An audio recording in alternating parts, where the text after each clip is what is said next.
आज आपण रुखवन स्पेशल सुपाऱ्यांची भजी कशी बनवणार ते बघणार आहोत. चला तर मग फास्ट स्टार्ट करूया. त्यासाठी सर्वात पहिले मी इथे स्टँड घेतलेला आहे.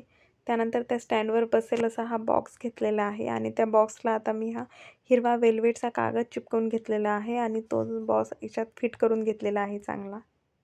त्यानंतर हे मणी घेतलेले आहेत मी केशरी कलरचे. हे मणी आपण पूर्ण स्क्वेअरला लावून घेतले आहेत. आणि होम बनवण्यासाठी हे थर्माकॉल मी त्या स्क्वेअर आकाराचे कापून घेतले आणि त्याला मी हा कागद लावून घेतलेला आहे. आणि इकडे मी वेल्वेटच्या लाल कलरचे आसनं पण करून घेतलेले आहे. त्याला आता आपण या पेंटनी थोडंसं डेकोरेट करून घेऊ.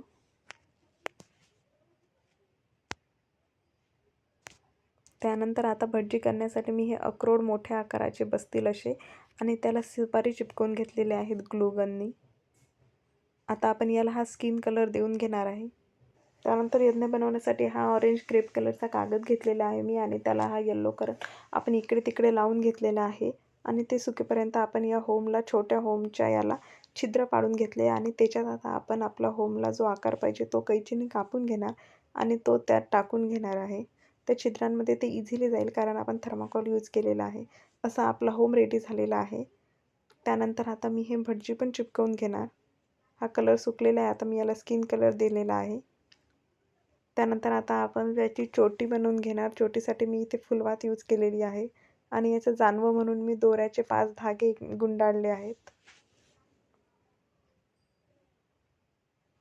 आता हात म्हणून आपण काजूचा यूज करणार आहे. याला पण मी ग्लू गननी चिपकून घेणार आहे.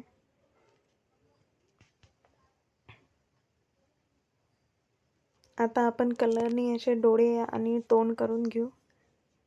मी रेड कलरने याचं तोंड करून घेत आहे.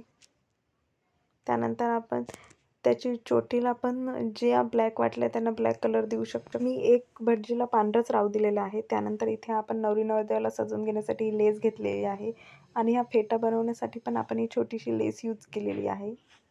त्यानंतर आता ही नवरीची ओढणी बनवण्यासाठी पण मी छोटूसा गुलाबी कलरचा हा कपडा घेतलेला आहे. त्याला फ्रिल बनवून आपण ही अशा प्रकारे ओढणी तयार करू शकतो. आणि बस झटपट आपले भटजी रेडी झालेले आहेत. हे तुम्ही बघू शकता. सो हे तुम्ही तुमच्या घरी नक्की ट्राय करून बघा आणि आवडलं असेल तर माझ्या चॅनलला सबस्क्राईब करा. थँक्यू.